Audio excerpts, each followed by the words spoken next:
Makanya Abu Bakar Siddiq radhiyallahu anhu mengatakan, kalau hanya kaki kananku yang masuk sorga, kaki kiriku belum melangkah ke sorga, aku belum merasa aman, katanya.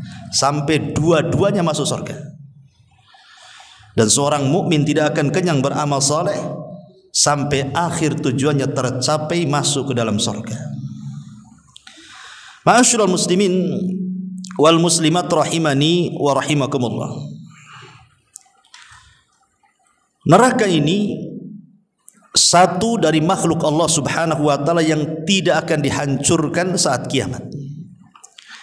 Dan Allah takdirkan neraka dan sorga itu dikekalkan.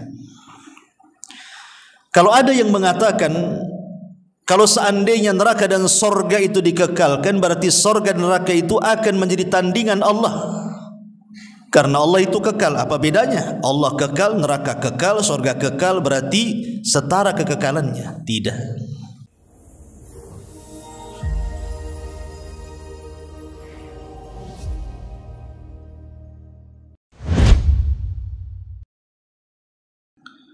Bismillahirrahmanirrahim. Assalamualaikum warahmatullahi wabarakatuh. Waalaikumsalam. Alhamdulillah, wassalatu wassalamu ala rasulillah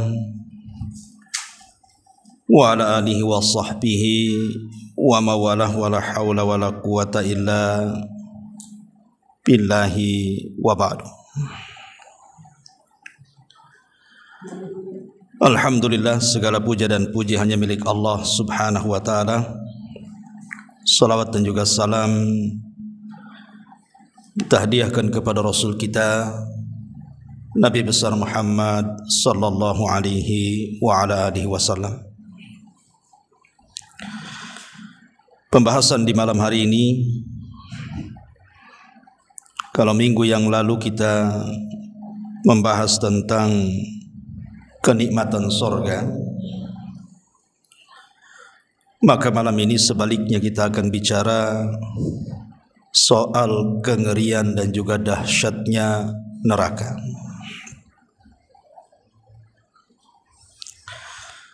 Ma'asyiral muslimin wal muslimat rahimani wa rahimakumullah. Bicara neraka adalah bicara tentang rukun iman. Karena di antara rukun iman adalah iman dengan hari akhir. Salah satunya beriman dengan neraka. Dalam sebuah hadis Nabi sallallahu alaihi wasallam mengatakan, khuffatil jannah bil makari wa khuffatin nar bisyahawat. Surga itu dikelilingi dengan perkara-perkara yang dibenci manusia, tapi neraka itu justru dikelilingi dengan perkara-perkara yang disukai manusia. Makanya orang masuk neraka itu tidak perlu belajar, tapi masuk surga itu harus belajar. Masuk neraka itu tidak perlu belajar, cukup maksiat saja, nanti Allah masukkan ke neraka tuh. Makanya ada istilah ketika bicara surga dan neraka itu, kalau surga itu sifatnya darajat, kalau neraka itu sifatnya darokat. Apa darajat dan apa darokat? Kalau darajat itu artinya tangga ke atas, makin tinggi tangganya makin indah surganya. Tapi kalau neraka itu darokat, tangga ke bawah, makin bawah nerakanya makin dahsyat kengeriannya. Ma'asyiral muslimin yang dimuliakan Allah Subhanahu wa taala, ketika Allah Subhanahu wa taala menciptakan surga dan neraka, sebagaimana diriwayatkan di dalam beberapa riwayat, di antaranya Imam Muslim dan yang lainnya, jadi Allah memerintahkan Jibril untuk melihat sorga. Maka Jibril pun kemudian berangkat ke sorga. Setelah melihat keindahannya, maka Jibril datang menghadap Allah dan mengatakan, "Ya Rabb, kalau seluruh manusia tahu tentang keindahan sorga, tidak ada manusia kecuali pasti ingin masuk sorga." Akhirnya Allah Subhanahu wa taala mulai memagari sorga itu dengan perkara-perkara yang dibenci oleh manusia. Setelah itu Allah perintahkan Jibril kembali melihat sorga. Rupanya sudah dikelilingi dengan perkara-perkara yang dibenci manusia. Kata Jibril, "Ya Rabb, kalau sorga seperti ini tidak ada orang mau masuk sorga." Kemudian Allah Subhanahu wa taala memerintahkan Jibril untuk melihat neraka. Setelah melihat kengeriannya, Jibril datang menghadap Allah dan mengatakan, "Ya Rabb, kalau neraka seperti itu tidak ada orang yang mau masuk neraka karena ngerinya." Kemudian Allah Subhanahu wa taala memagari neraka dengan perkara-perkara yang disukai manusia, syahwat. Kemudian Allah katakan, "Sekarang kau lihat neraka itu." Maka Jibril kembali ke neraka, kemudian menghadap Allah dan mengatakan, "Ya Rabb, kalau neraka dipagari dengan perkara-perkara yang disukai manusia, maka manusia semua akan masuk neraka." Dari sini hadis ini, ma'asyiral muslimin yang dimuliakan Allah Subhanahu wa taala, seolah-olah mengajarkan kepada kita hampir sedikit orang yang selamat dari neraka. Karena neraka sudah dikelilingi oleh Allah dengan perkara-perkara syahwat. Dan sedikit sekali orang masuk sorga karena sorga sudah dikelilingi dengan perkara-perkara yang tidak disukai manusia. Dan kenyataannya memang demikian. Kita lihat di dunia ini, sudah jelas-jelas bahwa jalan menuju sorga itu diantaranya melaksanakan sholat 5 waktu. Pertanyaannya, dari orang-orang yang mereka mengaku Islam, berapa banyak orang yang melaksanakan sholat 5 waktu bagi laki-laki ke masjid? Sedikit. Apalagi di kampung-kampung kan begitu. Semua orang tua di masjid itu. Anak-anak mudanya kemana? Jangan di kampung, di Batam kurang lebih juga. Tapi kalau untuk perkara hura-hura, buat aja konser musik, undang artis dari Jakarta, nggak diundang pun datang. Celakanya paling depan pula dia. Kalau urusan-urusan yang seperti itu nggak diundang pun datang. Itulah menunjukkan bahwa neraka itu dikelilingi dengan perkara syahwat dan sorga itu dikelilingi dengan perkara-perkara yang dibenci. Aneh gitu ya. Padahal sorga itu sudah dijelaskan kenikmatannya dalam Al-Quran, dalam hadis Nabi, masih kurang tertarik pula manusia. Dan neraka pula sudah dijelaskan kengeriannya dan azabnya, kok mau masuk pula? Bahkan ada yang sesumbar pula, "Nggak apa-apa saya masuk neraka, biar ketemu artis-artis Hollywood," katanya. Lah, kok ada pula ngomong-ngomong kayak gini nih. Dia nggak tahu bahwa dicelupkan sekali neraka itu menghilangkan kenikmatan satu dunia tuh. Ma'asyiral muslimin yang dimuliakan Allah Subhanahu wa taala, yang jelas pada akhirnya apabila manusia sudah diselesaikan semuanya oleh Allah Subhanahu wa taala, maksudnya diselesaikan hisabnya, maka manusia itu di akhirat itu cuman terbagi 2 kelompok saja. Manusia itu hanya terbagi 2 kelompok saja. Kelompok yang pertama yang disebut dengan ashabul jannah, dan yang kelompok kedua disebut ashabun nar. Itu akhir perjalanan manusia. Makanya Umar bin Abdul Aziz rahimahullahu taala, seorang khalifah yang sangat-sangat adil sekali. Kalau kita mengupas biografinya, Umar bin Abdul Aziz itu luar biasa. Berkuasa 2 tahun, tetapi tidak ada orang miskin di negaranya. Saking hebatnya itu aturan yang digunakan Umar bin Abdul Aziz ini, memberlakukan zakat dan menghapuskan pajak, kemudian memberantas para koruptor. 2 tahun berkuasa, tidak ada orang miskin di negaranya. Itulah Umar bin Abdul Aziz. Harusnya contoh para pemimpin-pemimpin negeri itu, sekali-kali bacalah sirah para ulama, para pemimpin dunia yang pernah menguasai dunia dengan kesuksesannya, seperti Umar bin Abdul Aziz. Tetapi walaupun demikian, Umar bin Abdul Aziz ini walaupun bergelimang dengan kekuasaan, tetapi dia orang yang paling takut dengan neraka. Makanya saat detik-detik wafatnya, di saat detik-detik sakit parahnya Umar bin Abdul Aziz ini, dia minta dipapah ke kuburan, kemudian minta digalikan kuburan untuk dia. Padahal belum mati itu, hanya minta digalikan liang lahat supaya dia menyaksikan liang lahat untuk dirinya.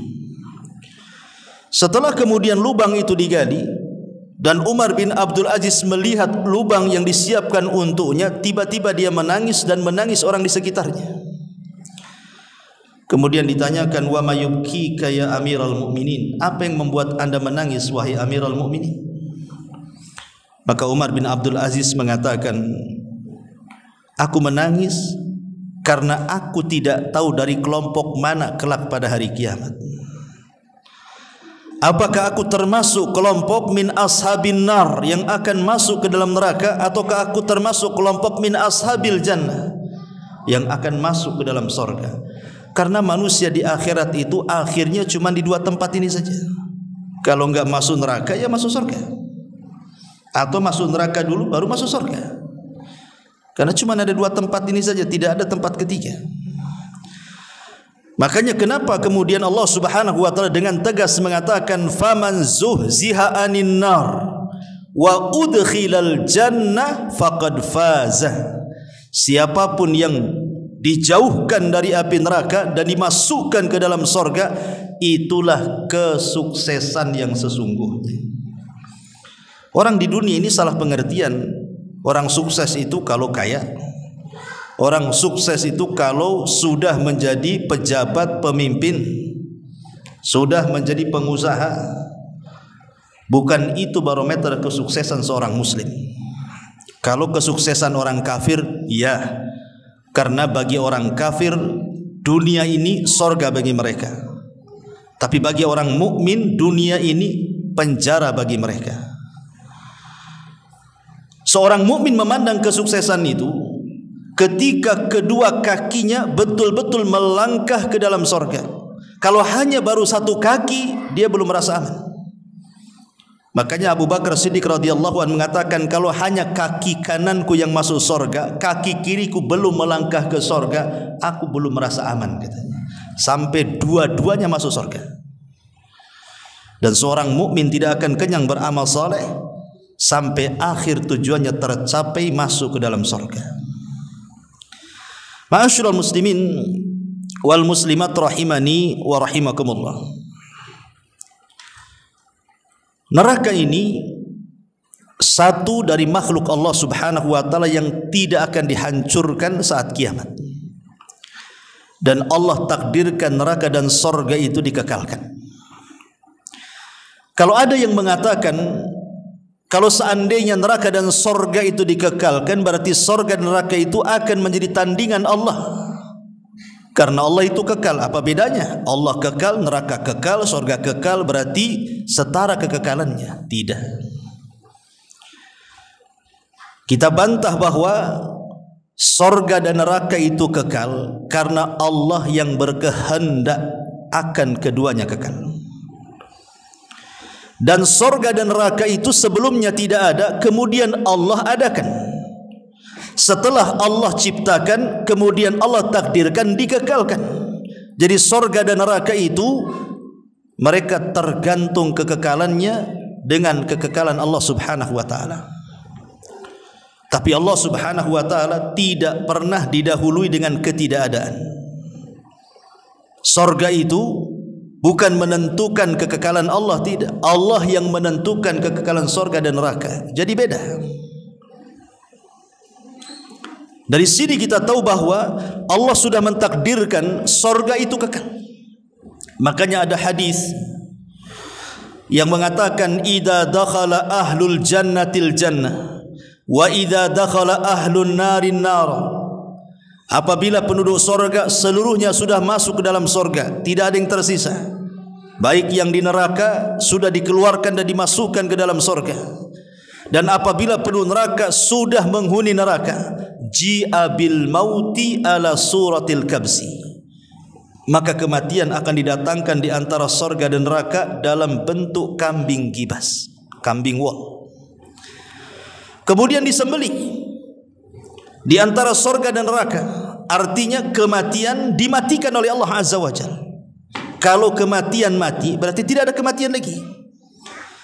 Dari situ Allah Subhanahu wa taala memerintahkan penyeru untuk datang ke dalam surga dan neraka dan mengatakan, ya ahlal jannah khuludun la mautalakum. Hei penduduk surga, kematian sudah mati, kalian akan kekal selamanya. Wa ya ahlan nar khuludun la mautalakum. Begitu juga kalian penduduk neraka akan kekal selamanya dan engkau akan tinggal di situ. Ma'asyiral muslimin yang dimuliakan Allah Subhanahu wa taala, neraka ini memiliki leher, memiliki kedua mata, memiliki kedua telinga, dan memiliki satu lisan yang bicara. Disebutkan dalam hadis, Nabi SAW mengatakan, takhruju unuqun minan nari yaumal qiyamah. Nanti pada hari kiamat leher neraka itu akan keluar.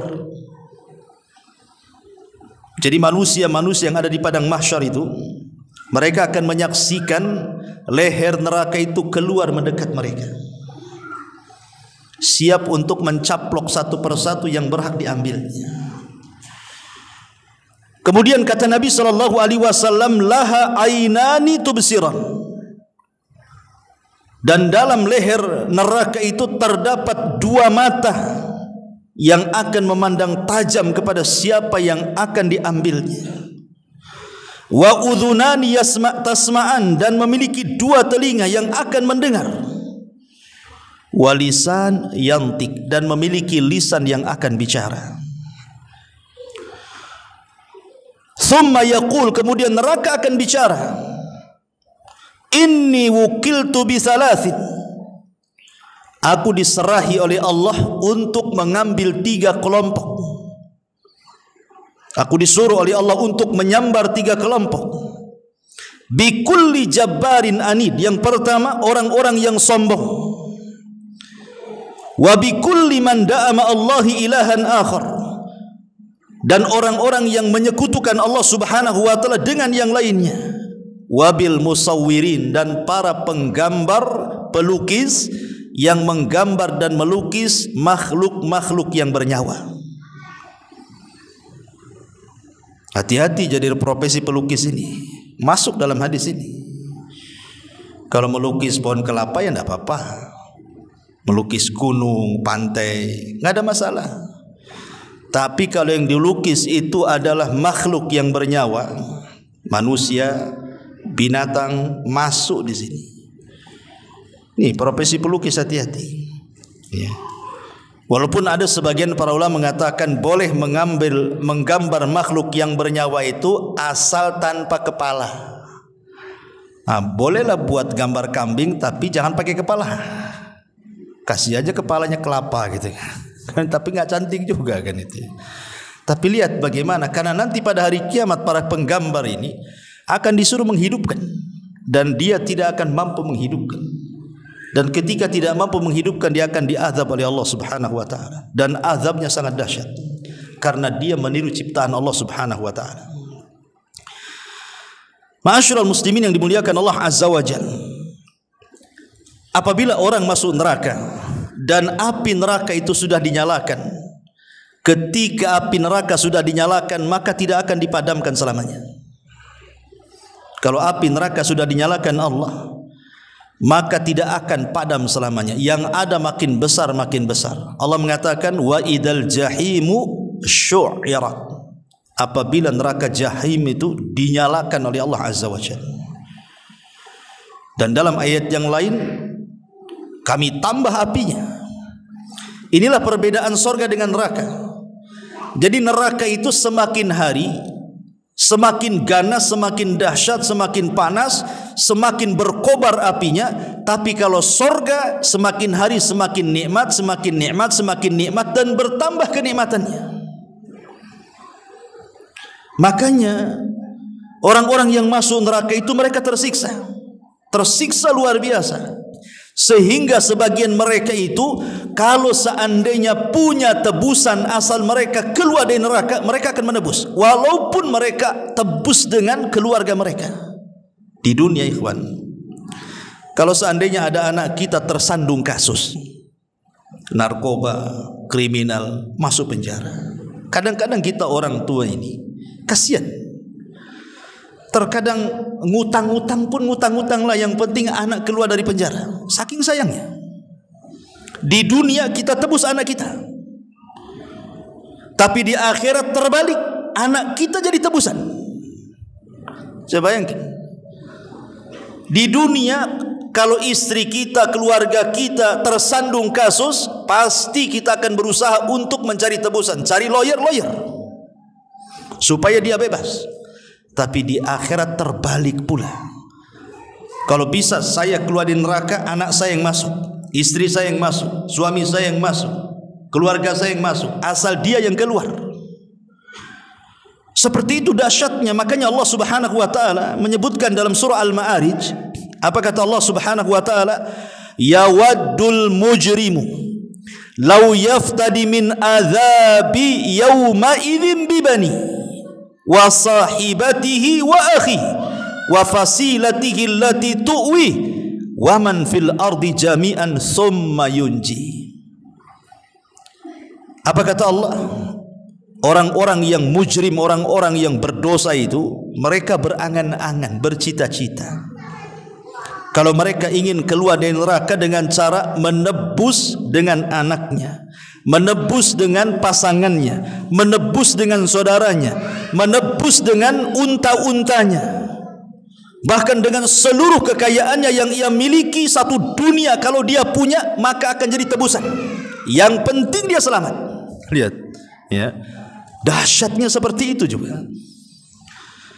Makanya Allah Subhanahu wa taala mengatakan dalam surah Fatir ayat 37, wa hum yastarikhuna fiha rabbana akhrijna na'mal salihan ghairal ladzi kunna na'mal.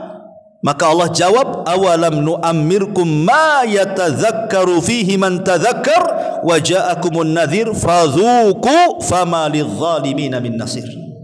Apa kata Allah?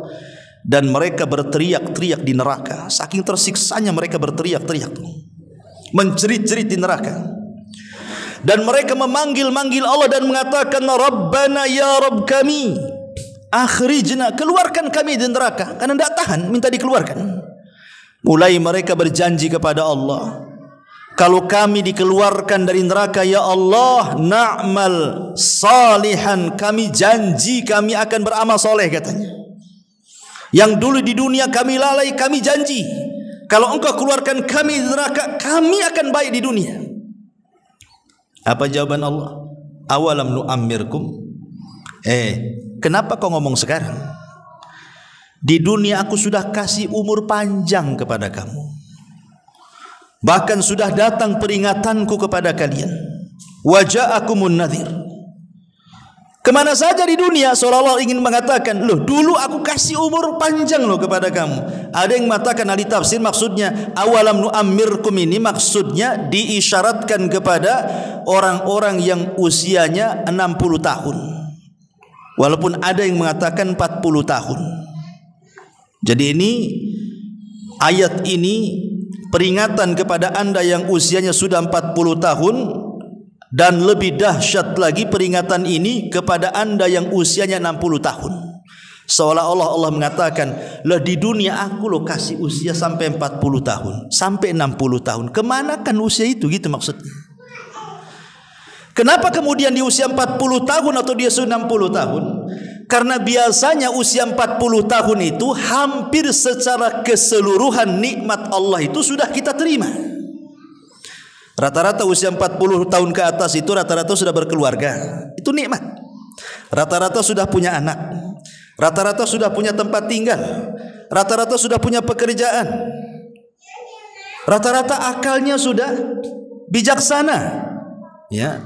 Artinya kan sebagian besar nikmat Allah sudah dikasih itu. Umur 40 tahun atau 60 tahun ke atas itu. Makanya Allah senggol di sini loh. Di dunia loh aku kasih 40 60 tahun, kemana umur itu? Makanya Allah Subhanahu wa taala akhiri ayatnya, fadzuqu famalidz zalimina min nasir. Sekarang rasakan oleh kalian azab kami, dan tidak ada bagi orang-orang zalim itu sebagai penolong. Bahkan sebagian penduduk neraka itu mereka berteriak-teriak kepada siapa? Malaikat Malik, penjaga neraka. Kalau malaikat Ridwan, penjaga sorga. Allah mengatakan dalam Al-Quran itu, mereka berteriak-teriak kepada malaikat Malik dan mengatakan, wanadau ya Malik, katanya, liyaqdi alaina rabbuk, katanya. Mereka berteriak-teriak, hei Malik, biarlah Tuhanmu membunuh kami saja, katanya. Mereka lebih baik mati daripada hidup. Apa kata penduduk neraka? Wahai Malik, bilang sama Tuhan, sudah bunuh kami saja, matikan kami saja, tidak perlu hidup lagi kami di sini. Tapi malaikat Malik diam saja. Mereka berteriak-teriak, ada mengatakan 40 tahun mereka berteriak seperti itu. Ada yang mengatakan 100 tahun mereka berteriak seperti itu. Tapi Malik diam saja. Setelah 40 tahun lamanya mereka berteriak-teriak, baru malaikat Malik menjawab, qala innakum makithun.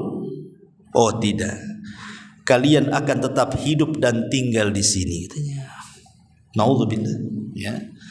Ma'asyiral muslimin wal muslimat rahimani wa rahimakumullah, lihat bagaimana kondisi penduduk neraka itu luar biasa. Jangan dibayangkan seperti apa dahsyatnya neraka. Sama jangan dibayangkan seperti apa nikmatnya sorga. Ketika Nabi SAW mengatakan, a'dadtu li ibadis salihin ma la ainun ra'at wa la udhunun sami'at wa la khatara ala qalbi bashar.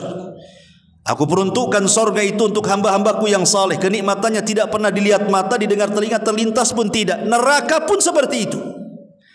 Dahsyatnya tidak pernah dilihat mata, dahsyatnya tidak pernah terdengar telinga, bahkan terlintas pun tidak bisa kita bayangkan dahsyatnya neraka. Dahsyat sekali neraka itu. Ma'asyiral muslimin yang dimuliakan Allah Subhanahu wa taala. Apalagi kalau lihat kita menghitung satu hari di neraka dengan hitungan waktu di dunia, itu lebih mengerikan lagi. Allah Subhanahu wa taala mengatakan dalam Al-Qur'an, inna yauman inda rabbika ka alfi sanatin mimma ta'udun. Satu hari kehidupan akhirat bila dibandingkan kehidupan dunia itu sama dengan 1000 tahun. Jadi kalau seandainya Allah takdirkan, na'udzubillah lah, kita berlindung kepada Allah, mudah-mudahan kita tidak masuk neraka. Tapi kalau seseorang Allah takdirkan masuk neraka, kemudian diazab satu hari saja, berarti seolah-olah dia diazab di dunia ini 1000 tahun namanya. Satu hari diazab di neraka sama dengan 1000 tahun diazab di dunia. Itulah dahsyatnya, ya. Yang demikian ini pun tidak buat takut orang juga. Baru sudah jelas-jelas kan, kalau orang merenung neraka itu harusnya takut neraka. Baik, kita akan sedikit bicara tentang sifat-sifatnya. Seperti apa sifat-sifat neraka itu, biar kita lebih bisa mendalami seperti apa neraka itu. Pertama, bentuknya dulu. Dijelaskan dalam hadis, Nabi SAW mengatakan, uridat alayyan nar. Satu hari, kata Rasul, ditampakkan kepadaku neraka. fa aqbala ilayya minha syai'un hatta dana bimakani hadha. Kemudian kata Nabi sallallahu alaihi wasallam, tiba-tiba kemudian sesuatu menghampiriku hingga mendekat kepada tempatku. Fa khasyitu an taghsyakum, aku takut dia akan menutup kalian. Fakultu, dan aku katakan, ya Rabb, wa ana fihim, ya Rabb, aku ada di tengah-tengah mereka. Fasarafaha ankum, lalu Allah kemudian menggeser neraka itu dari kalian. Fa'adbarat kit'atan ka'annaha az-zarabi, lalu dia neraka menghilang, tetapi sempat tampak ke hadapanku, kata Rasulullah, seperti tikar yang sangat-sangat luas sekali. Ya, Nabi SAW ketika melihat neraka diibaratkan tikar yang sangat luas sekali. Karena neraka ini luasnya tidak kira-kira. Bayangkan saja matahari dan bulan. Matahari dan bulan itu nanti pada hari kiamat akan dimasukkan ke dalam neraka. Allah Subhanahu wa taala mengatakan dalam Al-Qur'an, wa jumi'at syamsu wal qamar, kami gabungkan matahari dan bulan. Kemudian Nabi SAW mengatakan, maka kami akan pendamkan matahari dan bulan itu ke dalam jahanam. Bumi kalau dibandingkan dengan matahari ribuan kali lipat besarnya matahari itu dimasukkan ke dalam neraka. Berarti kan nerakanya besar sekali. Kalau ada orang bertanya, lah apa salahnya matahari? Apa salahnya bulan? Kenapa kemudian kedua makhluk itu dimasukkan ke dalam jahanam? Apakah matahari bermaksiat kepada Allah? Apakah bulan bermaksiat kepada Allah kemudian dimasukkan ke dalam neraka? Bukan itu tujuan Allah. Matahari itu tidak pernah bermaksiat kepada Allah. Begitu juga bulan. Yang bermaksiat kepada Allah itu hanya jin dan manusia saja. Lalu kenapa keduanya dimasukkan ke dalam jahanam oleh Allah? Allah ingin membantah kepada penduduk neraka. Seolah-olah Allah ingin katakan, hei orang-orang yang di neraka, siapa di antara kalian yang ketika di dunia menyembah matahari dan bulan? Sekarang matahari dan bulan pun bersama kalian di situ. Makanya Allah mengatakan, la ta'budu lisyamsi wala lil qamari wasjudu lillahi alladhi khalaqahunna in kuntum iyyahu ta'budun. La tasjudu lisyamsi wala lil qamar, jangan sujud kalian kepada matahari ataupun bulan, tapi sujudlah kepada yang menciptakan keduanya. Karena nanti pada hari kiamat makhluk yang kalian sujud itu dimasukkan juga ke dalam neraka. Berarti keduanya bukan Tuhan, kalian salah nyembah. Jadi Allah hanya ingin membantah para penyembah matahari dan bulan. Karena di dunia ini masih banyak orang yang menyembah matahari dan bulan. Sejak zaman Nabi Ibrahim sampai sekarang. Nabi Ibrahim pernah datang kepada anak-anak muda para penyembah bintang, bulan dan matahari dan mengatakan, oh jangan-jangan bintang Tuhan saya, jangan-jangan bulan Tuhan saya, jangan-jangan matahari bulan saya. Namanya makhluk itu kadang muncul, kadang tenggelam. Kata Ibrahim, aku gak suka lah Tuhan muncul tenggelam kayak gini, dan aku berlepas dari kesyirikan kalian. Rupanya bukan hanya di zaman Nabi Ibrahim saja para penyembah matahari dan bulan, sampai sekarang ada. Kita lihat kan, ada orang yang kadang-kadang bawa lidi pagi-pagi itu ditengokin ke matahari, gitu ya. Nanti sore pakai lidi lagi. Mereka menyembah ketika terbit matahari dan ketika tenggelamnya. Makanya di situ kata Rasul, jangan sholat. Jangan sholat ketika matahari terbit dan ketika matahari tenggelam, karena disitulah muncul dua tanduk setan. Kalau ingin sholat matahari terbit, biarkan meninggi 1 tombak ke atas. Disitulah boleh kita sholat syuruk namanya. Yang kata Nabi SAW, kalau kita sholat subuh tidak beranjak dari tempatnya, kita zikir dan baca Quran sampai matahari terbit, biarkan dia meninggi 1 tombak, lakukan 2 rakaat syuruk, maka pahalanya sama dengan haji dan umrah secara sempurna. Karena kita tidak boleh menyembah matahari dan bulan itu. Biarkan dia meninggi dulu. Karena kalau kita sholat di waktu matahari terbit, berarti kita sama sholat di waktu dengan para penyembah matahari. Biarkan mereka nyembah. Kita bukan menyembah mereka, kita menyembah Allah Subhanahu wa taala. Jadi bentuk neraka kata Rasul seperti tikar yang luas. Kemudian juga bagaimana kedalamannya? Nabi SAW pernah duduk-duduk dengan para sahabat. Tiba-tiba ada suara menggelegar, dar gitu ya. Jadi Nabi SAW bertanya kepada para sahabat, kalian dengar suara itu? Kata sahabat, kami dengar wahai Rasul. Tahukah kalian suara apa itu? Sahabat mengatakan, Allah wa Rasuluh alam, kami tidak tahu wahai Rasul. Allah dan Rasulnya yang tahu. Maka Nabi SAW mengatakan, hadza hajarun rumiya bihi fin nari mundu sab'ina kharifah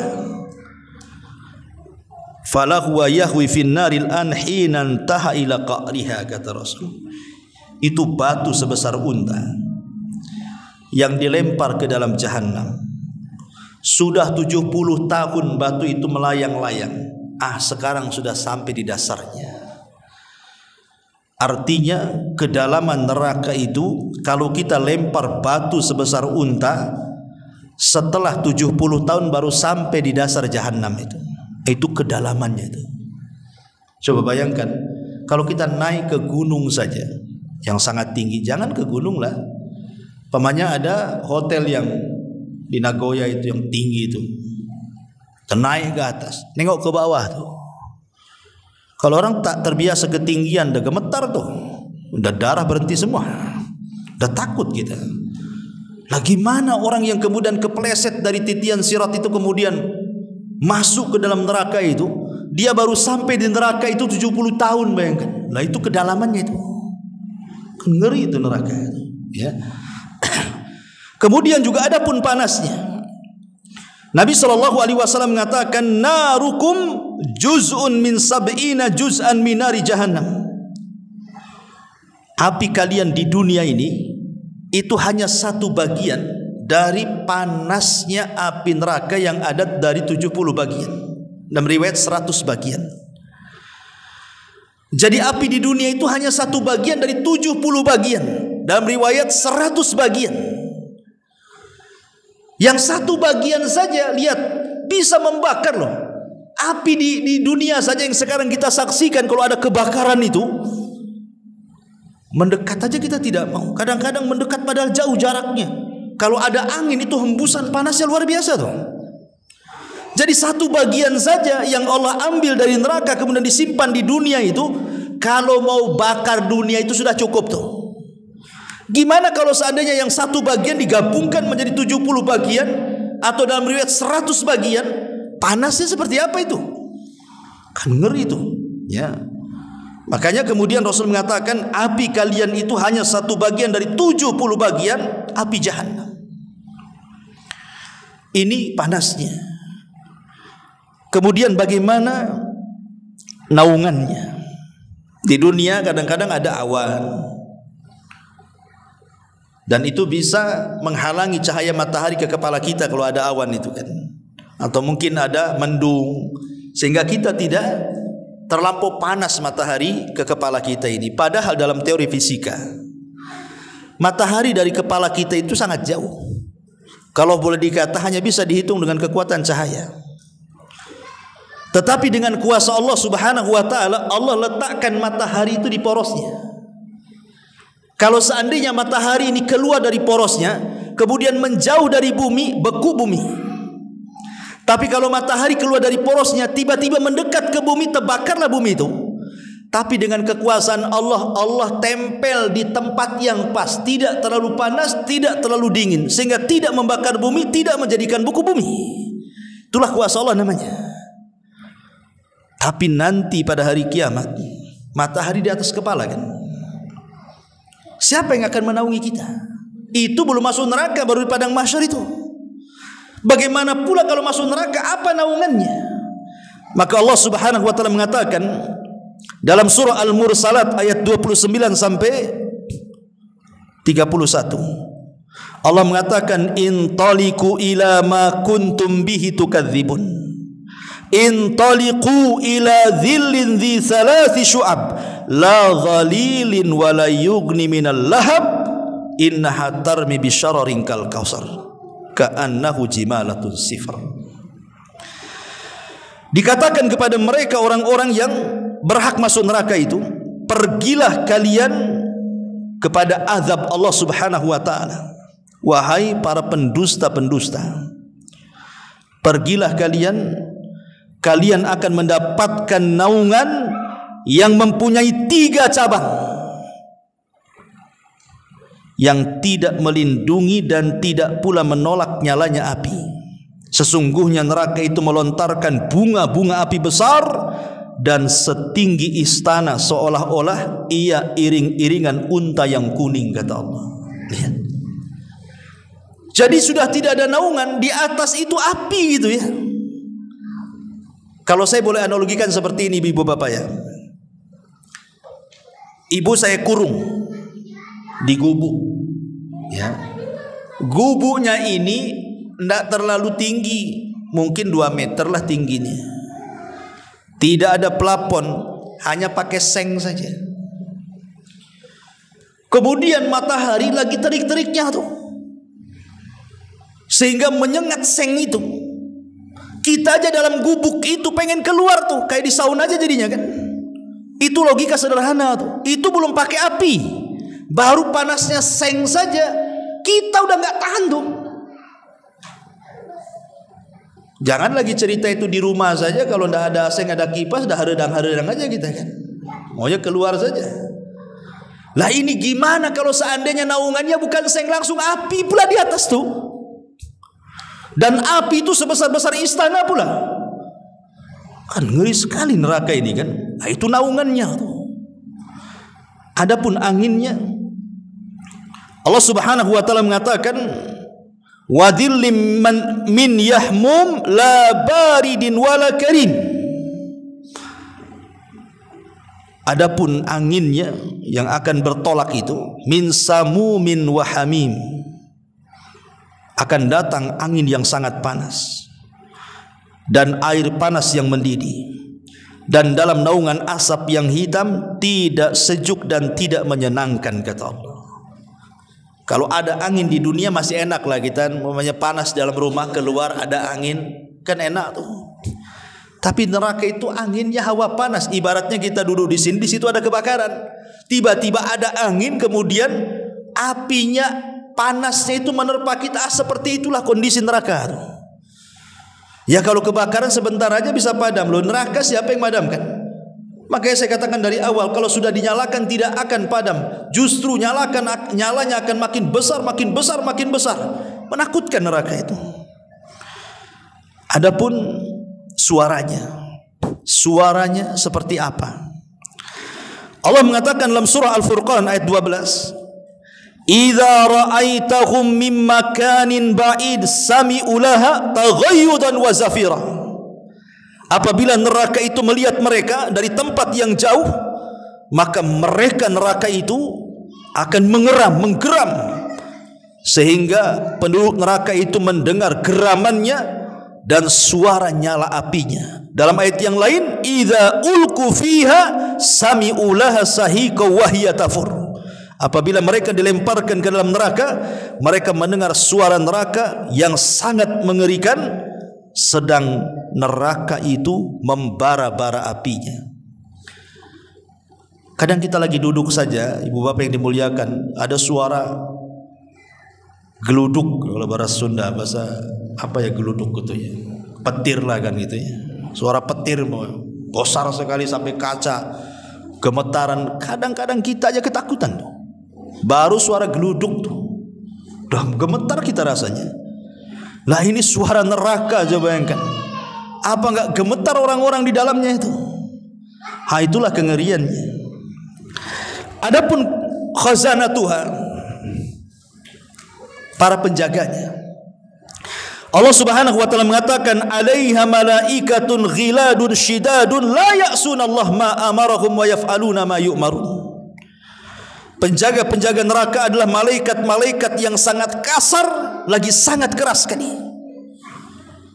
Kita saja ada tetangga yang kasar itu kita tidak suka. Ada satu tetangga aja kasar mulutnya sama kita, apalagi sampai mencela, mencaci maki, rasanya kita mau pindah dari situ. Hari-hari kita dimaki-maki malaikat, coba yang di neraka itu. Gimana rasanya? Itu bukan hanya siksa badan, sak batin-batin kena tuh. Mental kena. Adapun pintu-pintunya, Allah mengatakan laha sab'atu abwabin likulli babim minhum juz'um maksum. Dan neraka itu memiliki 7 pintu. Saya sudah katakan kemarin waktu cerita surga, berapa pintu surga? 8. Berapa pintu neraka? 7. Kenapa pintu surga dilebihkan? Harusnya samakan aja lah, pintu neraka 7, surga 7. Ini pula surga dilebihkan 1 pula 8. Rupanya ada hikmah di situ. Kenapa pintu sorga 8? Kenapa pintu neraka 7? Allah ingin menunjukkan kepada hambanya bahwa rahmat Allah itu lebih luas dibandingkan murkanya. Allah itu lebih luas kasih sayangnya kepada kita dibandingkan kemarahannya. Maunya Allah itu kita masuk sorga semuanya, tapi kita pula yang memilih neraka. Tetapi ingat bahwa orang masuk neraka itu bukan karena kezaliman Allah. Orang masuk neraka itu karena keadilannya. Tapi orang masuk surga bukan karena keadilan Allah, tapi orang masuk surga itu karena rahmat Allah. Itulah bedanya. Jadi kalau orang masuk surga karena rahmat, orang masuk neraka karena keadilan. Apa maksudnya? Dan apa bedanya rahmat dengan keadilan? Orang masuk surga karena rahmat itu, karena kalau seandainya kita mau membeli surga tidak akan kebeli. Bagaimana caranya untuk membeli surga? Dengan pahala yang kita kumpulkan dari bayi sampai kita mati, nggak akan kebeli. Surga itu nggak akan kebeli. Bagaimana akan kebeli? Modal kita cuma 60 tahun dapat pahala, kemudian kita masuk surga selamanya pula dinikmatkan di situ. Kan nggak imbang namanya, nggak banding. Makanya di zaman Bani Israel ada orang yang sok-sok jago karena dia tidak pernah maksiat di dunia. Dia beramal soleh selama 70 tahun. Tidak pernah maksiat memang orang ini. Dia di tempat ibadahnya saja sampai mati. Tiba-tiba dipanggil oleh Allah untuk berdiri di pintu sorga. Kemudian Allah mengatakan, udkhulil jannah bi rahmati, masuk kau ke dalam sorga dengan rahmatku. Kata orang ini mengatakan, oh tidak bisa. Yang masuk sorga karena rahmatmu ya Rabb itu kalau dia maksiat. Kemudian kau ampuni, kau berikan rahmat, masuklah dia dengan surga dengan rahmatmu. Lah akulah tidak pernah maksiat. Macam mana aku masuk surga dengan rahmatmu? Aku ingin masuk surga dengan amalanku, katanya. Kata Allah, baik. Kalau begitu berapa amalanmu? Hitung. Dihitung amalan dia sejak dia lahir sampai mati. Rupanya pahala yang ia miliki tidak sebanding dengan satu nikmat Allah saja yang Allah berikan kepada dia, berupa penglihatan. Karena dia takut tak masuk surga, akhirnya dia nyerah. Ya sudah ya Rabb, masukkan aja aku dengan rahmatmu daripada tak masuk, kan gitu. Ya. Tapi kalau orang masuk neraka karena keadilan, Allah tidak zalim. Karena Allah sudah memberikan mata, memberikan telinga, memberikan pikiran, otak, hati.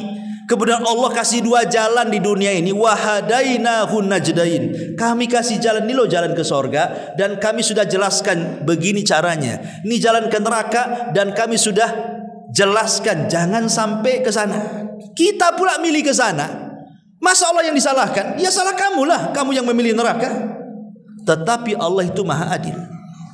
Allah maha adil dengan memasukkan orang ke neraka karena keadilannya. Apa maksudnya adil di sini? Allah tidak mungkin menyiksa manusia kecuali karena dosa yang ia lakukan saja. Dia kau siksa karena kau berbuat dosa. Kalau kamu berbuat baik kau masuk surga, itulah adil namanya. Sekarang kalau ada yang mengatakan, Ustaz, bagaimana kok Allah masukkan ke dalam surga adil? Buktinya orang kafir, anggaplah orang kafir itu usianya 20 tahun. Kemudian mati di atas kekafiran. Kemudian dia masuk neraka, dikekalkan di dalamnya. Macam mana adilnya tuh? Dia kafirnya cuman, makanya balik, anggaplah 15 tahun laki-laki balik. Mati di usia 20 tahun, berarti kekafirannya hanya 5 tahun saja kan? Kemudian dia mati, masuk neraka, dikekalkan pula di neraka. Mana adilnya? Harusnya kalau dia melakukan kekufuran 5 tahun, ya 5 tahun aja di neraka, kan begitu? Sesuai dosanya. Kalau ada orang yang ngomong begitu, cuman jawabannya tuh? Kita jawab, Allah Subhanahu wa taala zat yang maha mengetahui yang telah, yang sedang, dan yang akan datang. Bahkan Allah mengetahui sesuatu yang mustahil terjadi. Kalau terjadi Allah tahu. Apa maksudnya nih? Paham gak nih? Allah maha mengetahui kepada sesuatu yang mustahil terjadi. Kalau terjadi Allah tahu. Orang kafir masuk neraka. Kemudian orang kafir ini kalau dikeluarkan dari neraka, dikembalikan ke dunia, mustahil atau mungkin? Mustahil. Dunianya sudah hancur. Tapi okelah, dunia Allah bentuk lagi. Orang kafir yang sudah masuk neraka, aku angkat kau, aku balikan ke dunia. Itu namanya sesuatu yang mustahil terjadi. Kalau terjadi, kita anggap angan-angan aja kalau terjadi. Ya, okelah, kita bentuk lagi dunia. Kami angkat kau dari neraka, letakkan lagi di dunia. Apa kata Allah? Lau'adu, dalam Al-Quran itu, seandainya mereka dikembalikan ke dunia, lau'adu la ruddu, tentu mereka akan kembali kepada kekufuran mereka. Lau'adu la ruddu, kalau mereka kembali pasti kufur lagi. Dan Allah tahu itu. Allah yang mengatakan lau'adu la ruddu limanuhu anhu. Kalau mereka dikembalikan ke dunia pasti kufur lagi. Jadi apa gunanya dikembalikan ke dunia kalau kufur lagi? Ya sudahlah, kau kekal aja di neraka, gitu maksudnya. Karena orang-orang kafir itu memang begitu wataknya. Makanya kenapa kemudian orang-orang kafir dikekalkan neraka? Sebab kalau mereka dikembalikan ke dunia juga pasti kafir lagi. Itu maksudnya. Disinilah keadilan Allah Subhanahu wa taala. Ma'asyiral muslimin yang dimuliakan Allah Subhanahu wa taala. Dan kalau kita lihat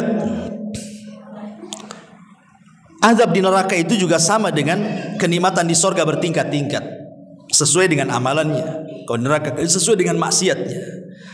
Dan Allah Subhanahu wa taala katakan, jahannam yaslaunaha fabi'sal mihad, yaitu neraka jahanam yang mereka masuk ke dalamnya amat sangat buruklah jahanam itu sebagai tempat kembali. Kemudian Allah Subhanahu wa taala mengatakan, hadza falyadzuquhu hamimun wa ghassaq. Inilah azab neraka, biarlah mereka merasakannya. Minum mereka dari air yang sangat panas dan air yang sangat dingin sekali dan bisa mematikan. Wa akharuna min syaklati azwaj. Allah mengatakan, wa akharu min syaklihi ajwajun, dan berbagai macam azab yang lainnya yang serupa dengan itu.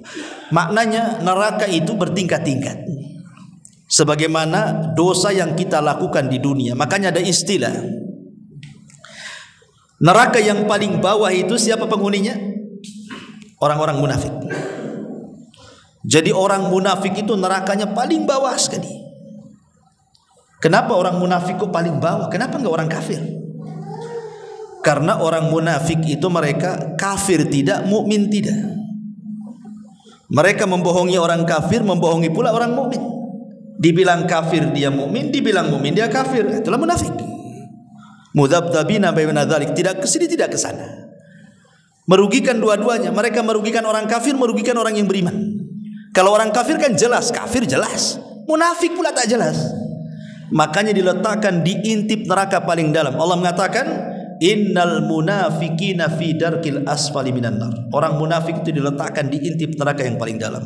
Maksud munafik di sini maksudnya munafik keyakinan, bukan munafik amal. Apa bedanya munafik keyakinan dengan munafik amal itu? Kalau munafik amal, ngomong suka dusta, berjanji suka khianat, kalau bertengkar ingin menang sendiri, itu namanya munafik amal. Hatinya tetap beriman kan, tapi kalau ngomong suka dusta, itu disebut munafik amal. Ini bukan yang dimaksud ayat tadi. Orang munafik di dasar bukan itu. Tapi yang dimaksud munafik yang akan diletakkan di dasar itu adalah munafik keyakinan. Apa maknanya? Mereka masuk Islam dengan lisannya, keluar dari Islam dengan hatinya. Makanya munafik disebut munafik itu diambil dari kata nafak. Nafak itu bahasa Arab, bahasa kitanya gorong-gorong. Ya, gorong-gorong tuh itu disebut nafak. Sebab kalau kita kasih air di sini, keluar dari sana. Nah, itulah gorong-gorong. Seolah-olah masuk Islam dari sini, keluar Islam dari sana. Gitulah munafik itu. Makanya disebut munafik karena diambil dari nafak. Ya. Masuk Islam dengan lisannya, zahirnya nampak Islam, hatinya benci dengan Islam. Jadi masuk Islam dengan lisannya, keluar dengan hatinya. Makanya definisi munafik itu menampakkan Islam dan menyembunyikan kekafiran. Mereka lah orang-orang yang disebut dengan orientalis namanya. Jadi orang-orang kafir pura-pura masuk Islam. Kemudian belajar Quran, belajar sunnah, bukan untuk diamalkan, untuk menghancurkan Islam. Itulah munafik. Ya. Dan munafik di zaman Rasul itu susah dilihat. Karena tidak bisa dibedakan mana sahabat, mana munafik. Tapi di zaman sekarang munafik terang-terangan di sini. Lihat di medsos itu orang yang menghina Allah, menghina Rasul, menghina Quran, menghina Allah dihinanya. Padahal dia Muslim pula. Lah Muslim kok menghina Allah? Muslim kok menghina Rasul? Muslim kok menginjak-injak Quran? Gimana ceritanya ini? Nampak sekarang ini mana munafik mana tidak. Ini yang pertama. Yang kedua, di atas munafik ada namanya murtad. Ingat murtad itu paling dalam tuh nerakanya. Dia di atasnya munafik. Kenapa kemudian orang murtad lebih parah dibandingkan orang kafir? Karena orang murtad itu tahu kebenaran, tapi dia tinggalkan kebenaran. Dia sudah dapat hidayah Islam, pindah pula agama, kan kurang ajar namanya. Makanya diletakkan di atas munafik di nerakanya. Baru di atas munafik itulah kafir orang-orang musyrik. Orang-orang musyrik, orang yang nyembah berhala, nyembah sapi, nyembah ular sendok, nyembah apalah gitu kan. Kan macam-macam tuh. Saya baca satu buku itu di India. Agama terbanyak di dunia itu di India. Sampai 1000 agama di India tuh. Kalau 1000 agama berarti kan 1000 Tuhan tuh. Di India tuh macam-macam keyakinan tuh. Sampai ada yang nyembah gajah, nyembah sapi. Jadi kalau ada sapi masuk pasar makan kangkung itu, jangan dilarang, itu Tuhan lagi makan kangkung. Di India tuh. Naudzubillah, maaf sampai saya baca ini, maaf saja ini mungkin agak jorok. Sampai di India itu dibuatnya patung perempuan. Patung perempuan. Kemudian dipahatnya kemaluannya. Kemudian disembah pula itu kemaluannya, naudzubillah. Saya baca tuh. Jadi saya baca lagi, kenapa alasannya itu? Mereka mengatakan karena dari situlah keluar orang-orang mulia. Keluar para nabi katanya. Keluar orang-orang soleh. Lah kita bisa bantah, dari situ juga Abu Jahal keluar. Dari situ juga Fir'aun keluar. Dari situ juga Namrud keluar kan. Naudzubillah, enggak masuk di akal. Makanya orang musyrik itu menghilangkan akal orang. Enggak dipakai akalnya kan. Alhamdulillah kita tidak jadi musyrik itu. Kita masih mukmin sehingga kita dapat hidayah Allah Azza wa Jalla. Akal kita masih berfungsi itu. Lah baru di atasnya orang kafir asli. Orang kafir asli maksudnya apa? Yahudi dan Nasrani. Itu kafir asli namanya. Baru di atasnya seorang ahli tauhid yang bermaksiat. Paling atas neraka itu yang disebut dengan Jahannam. Jadi neraka Jahannam itu khusus orang-orang Islam yang ahli maksiat. Mereka dimasukkan ke dalam Jahannam, tetapi mereka tidak akan dikekalkan di dalamnya sesuai dengan dosanya. Itulah paling atas neraka. Jadi paling bawah munafik, di atasnya murtad, di atasnya lagi musyrik, di atasnya lagi kafir asli, di atasnya lagi bari mukmin yang bermaksiat tuh. Tuh ngeri itu kan. Itulah tingkatan-tingkatan neraka kata para ulama. Ma'asyiral muslimin yang dimuliakan Allah Subhanahu wa taala. Disebutkan dalam sebuah ayat, "Inna a'tadna lidh-dhalimina naran ahata bihim suradikuha. Wa iyastaghitsu yughatsu bima'in kalmuhli yashwil wujuh bi'sasy syarab wa sa'at murtafaqa." Sesungguhnya kami telah sediakan bagi orang-orang zalim itu neraka yang gejolaknya mengepung mereka, dan jika mereka meminta minum niscaya mereka akan diberi minum dengan air seperti besi yang mendidih yang menghanguskan muka-muka mereka. Itulah minuman yang paling buruk dan tempat istirahat yang paling jelek. Hasan Al-Basri rahimahullahu taala, satu hari dia sedang mengajar seperti ini. Imam Hasan Al-Basri itu seorang ulama tabi'in, generasi kedua setelah para sahabat. Jadi ada murid-muridnya datang membawa air mineral kayak gini lah. Air mineral. Ini Israel apa Palestina? Ini Palestina. Jadi ada murid-muridnya, dia bawa air mineral, air bersih, dan dikatakan silahkan wahai imam, minumlah. Jadi Imam Hasan Al-Basri memandang air itu, tiba-tiba menangis. Jadi muridnya merasa bersalah. Apa salah saya? Saya kan hanya ngasih minuman supaya guru saya minum air mineral, air putih. Kenapa pula dia menangis gara-gara melihat air gitu? Jadi ditanyakan kepada Imam Hasan Al-Basri itu, wa mayubkika ya imam, apa yang membuat anda menangis wahai imam? Masa gara-gara mandang air juga menangis katanya. Apa kata Imam Hasan Al-Basri? Dia mengatakan, tadzakartu umniyata ahlin nar. Aku teringat dengan angan-angan dan cita-citanya penduduk neraka. Kemudian ditanya lagi, wa ma umniyatu ahlin nar ya imam, apalah cita-cita angan-angan penduduk neraka itu wahai imam? Maka Hasan Al-Basri membacakan satu ayat, wa nada ashabun nar ashabal jannah an afidu alaina minal ma au mimma razaqakumullah. Ketika penduduk neraka menyeru penduduk sorga, karena masing-masing ada jendela, jadi penduduk sorga bisa melihat penduduk neraka bisa melihat penduduk sorga. Jadi penduduk neraka ini memanggil-manggil penduduk sorga itu, wahai penduduk sorga, afidu alaina minal ma, bisa enggak kau hantarkan untukku, untuk kami, walaupun setetes air yang ada di sorga kepada kami di sini, atau makanan yang Allah rizkikan kepada kalian. Apa jawaban penduduk sorga? Innallaha harramahuma 'alal kafirin ma'ab. Allah haramkan keduanya bagi orang kafir. Jadi angan-angan penduduk neraka itu cuma dua, pengen dapat air bersih dan pengen dapat makanan yang layak. Karena minuman di neraka itu semua panas, membakar usus, dan semua makanan di sorga itu pohon zakum. Zakum ini buah berduri yang kalau dimakan itu sampai di sini keselak, kemudian menghancurkan tenggorokan. Itu makanya mereka meminta kepada surga, kasihlah. Masalahnya mereka itu tidak hidup tidak mati.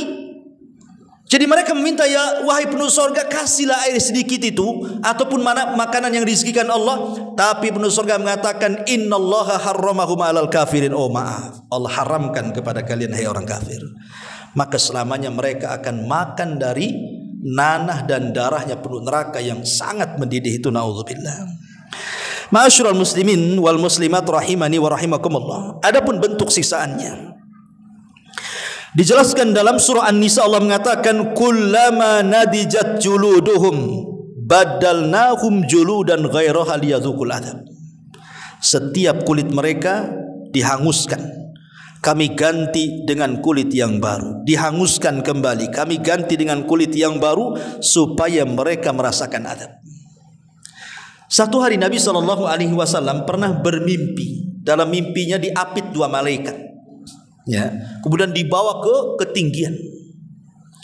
Rupanya Rasul dibawa ke tempat pengazaban manusia, diperlihatkan azab kubur, ya. Lah salah satu yang dilihat Nabi SAW adalah seorang laki-laki yang diterlentangkan. Kemudian di sampingnya ada malaikat yang berdiri dan memegang batu. Kemudian batu itu dibenturkan di kepalanya sampai hancur. Dia pun menjerit sampai akhirnya kemudian entah mati entah apa, hilang suaranya. Tiba-tiba malaikat ini pergi hendak mengambil batu yang lainnya. Sebelum datang rupanya kepalanya sudah balik lagi. Kemudian dibenturkan lagi, hancur lagi. Kemudian cari batu lagi, kepalanya balik lagi. Naudzubillah, seperti itulah siksaannya. Itulah yang kemudian Allah gambarkan dalam surah An-Nisa.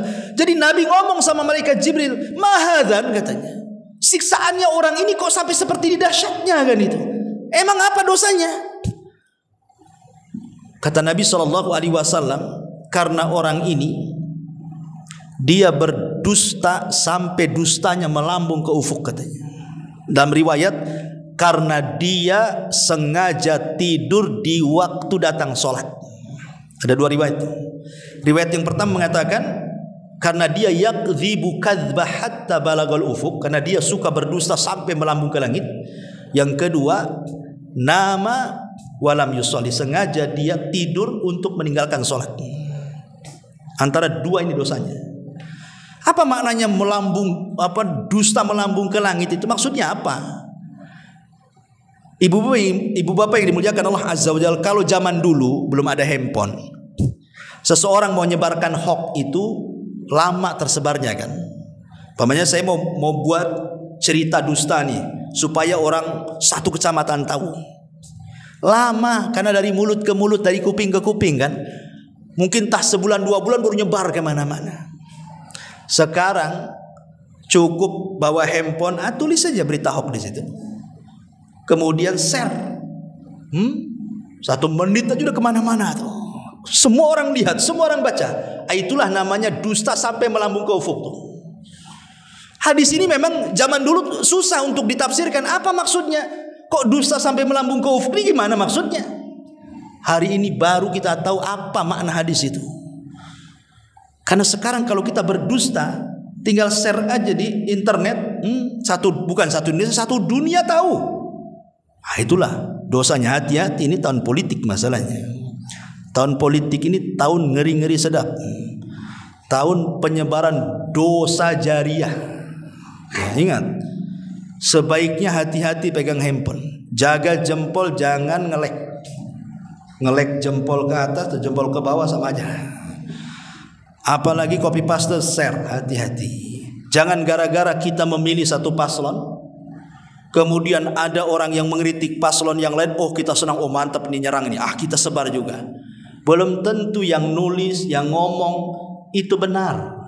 Yang namanya orang kalau untuk menjatuhkan orang itu biasanya mencari-cari kesalahan. Kadang-kadang yang tidak salah pun disalah-salahkan. Kita pula mengikuti alur. Mantap nih katanya. Nggak boleh kayak gitu. Kita ini akan dipertanggungjawabkan di hadapan Allah. Yauma nakhtimu ala afwahihim wa tukallimuna aydihim wa tashhadu arjuluhum bima kanu ya'malun.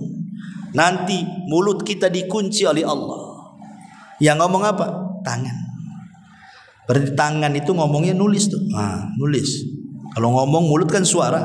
Kalau tangannya nulis. Nanti akan ngomong tuh tangan di hadapan Allah tuh. Nulis apa kok di dunia tuh? Nyebar apa kok di situ? Nyebar hoax atau benar di situ? Nyebar gibah atau namimah? Itu akan ditanya semuanya. Hati-hati tahun politik ini. Banyak istighfar tahun-tahun politik ini. Kita berdoa sajalah kepada Allah, mudah-mudahan kita dapat pemimpin yang bagus. Gitu saja. Ya. Kalaupun kita harus memilih pemimpin, kita lihat mana yang menguntungkan agama kita, pilih tanpa harus menyebar hoax. Karena kekuasaan itu milik Allah. Kalau memang sudah dicatat di Lauhil Mahfuz si fulan jadi pemimpin, mau dikeroyok satu dunia saja menjelek-jelekan dia. Kalau memang takdirnya jadi pemimpin, jadi pemimpin. Kenapa heboh? Kepemimpinan itu milik Allah. Allah suka-suka meletakkan, Allah suka-suka mencabut. Serahkan kepada Allah Azza wa Jalla sambil berdoa dapat pemimpin yang bagus. Ma'asyiral muslimin wal muslimat rahimani wa rahimakumullah. Bahkan bukan hanya itu saja, bukan hanya penyiksaan fisik, bahkan penyiksaan batin luar biasa penuh neraka itu. Disebutkan di dalam Al-Qur'anul Karim, wa anzir yaumal hasrata idz qudiyal amru, dan berilah mereka peringatan tentang hari penyesalan, yaitu ketika segala perkara telah diputuskan oleh Allah Azza wa Jalla. Jadi orang yang masuk neraka itu mereka sedih, nyesel, dan sedihnya itu terus tidak berhenti. Kalau di dunia, ikhwan, kita sedih itu ada waktunya. Mungkin sehari 2 hari sedih, nanti 3 harinya tawa, kan itu ya. Di dunia itu tidak ada yang kekal. Nggak mungkin sedih terus seumur hidup, nggak mungkin tertawa terus seumur hidup. Kalau tertawa seumur hidup orang gila tuh namanya. Ya. Pasti ada waktunya. Tapi orang masuk neraka itu sedihnya terus sampai kapan tuh? Ya, nggak berhenti sedihnya. Dan itu siksaan batin namanya.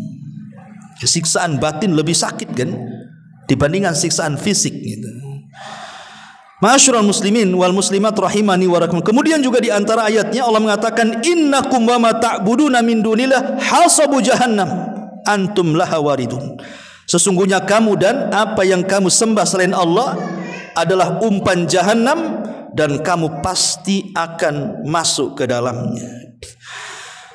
Dan banyak lagi kalau kita cerita tentang sifat-sifat neraka, bagaimana makanan pun neraka yang Rasul katakan kalau seandainya setetes getah zakum dibawa ke dunia. Zakum itu pohon di neraka. Dia akarnya di dasar jahanam, menjulang ke langit di neraka itu. Kemudian ada buahnya berduri. Itu ada getahnya. Kata Nabi SAW, lau anna kitratan minaz zakum, kalau getahnya zakum itu qatarat fi biharid dunya, diteteskan ke lautan yang ada di dunia, satu tetes getah zakum dibawa ke dunia, diteteskan di lautan, apa yang terjadi? La afsadat ala ahli dunya ma'ayishahum fa kaifa biman yakunu ta'amu. Kata Rasul, maka itu cukup menimbulkan kerusakan terhadap kehidupan penduduk dunia, macam mana orang yang memakannya. Satu tetes zakum saja rusak satu dunia. Macam mana yang memakannya, gitu maksudnya. Kan ngeri itu, ya, baru getahnya, gimana buahnya. Dari sini udah nggak kebayang siksaan neraka. Ya, mudah-mudahan kita berdoa kepada Allah Subhanahu wa taala, Allah lindungi kita dari azab neraka. Makanya jangan bosan-bosan dalam solat kita sebelum salam meminta kepada Allah dari 4 perlindungan. Allahumma inni a'udzubika min adzabi jahannam wa min adzabil qabri wa min fitnatil mahya wal mamat wa min syarri fitnatil masihi dajjal. Sebelum salam kita meminta kepada Allah 4 perlindungan. Salah satunya dari azab jahannam. Karena orang kalau sudah masuk jahannam, jangan berangan-angan ingin masuk neraka. Orang bodoh berangan-angan ingin masuk neraka itu. Harusnya kita berangan-angan masuk surga. Kata Rasul, idza sa'altumullaha fas'alul firdaus. Kalau engkau minta surga, jangan minta yang lainnya. Karena itulah kebahagiaan yang hakiki. Sempat saja kita masuk neraka walaupun 1 hari, kita diadab 1000 tahun di dunia. Rasanya seperti apa? Kita masuk penjara saja nggak diapa-apain, cuma dikurung saja dah bosan. Tersiksa kita di situ. Cemana kalau sampai disiksa? Itu mungkin menyakitkan bagi kita. Maka kita berdoa kepada Allah Subhanahu wa taala, Allahumma inni a'udzubika minan nar. Allahumma inni a'udzubika minan nar. Allahumma inni a'udzubika minan nar. Allahumma nas'alukal jannah wa ma qarraba ilaiha min qawli wa amal wa na'udzubika min sakhatika wan nar wa na'udzubika min sakhatika wan nar. Rabbana la tuzigh qulubana ba'da idh hadaitana wa hab lana min ladunka rahmatan innaka antal wahhab. Rabbana atina fid dunya hasanah wa fil akhirati hasanah wa qina adzabannar. Allahumma nas'alukal huda wat tuqa wal afaf wal ghina. Allahumma rabbana hab lana min azwajina wa dhurriyyatina qurrata ayun waj'alna lil muttaqina imama waj'alna lil muttaqina imama. Subhanakallahumma bihamdika asyhadu an la ilaha illa anta astaghfiruka wa atubu ilaik. Allahu ta'ala alam. Assalamualaikum warahmatullahi wabarakatuh.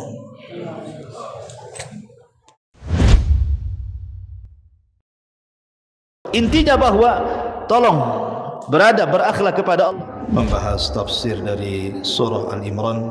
Lahirlah Imam Muslim, Abi Dawud, Tirmidzi, Ibnu Hibban. Jadi ketika Yunus alaihi salatu wassalam terkena undian itu,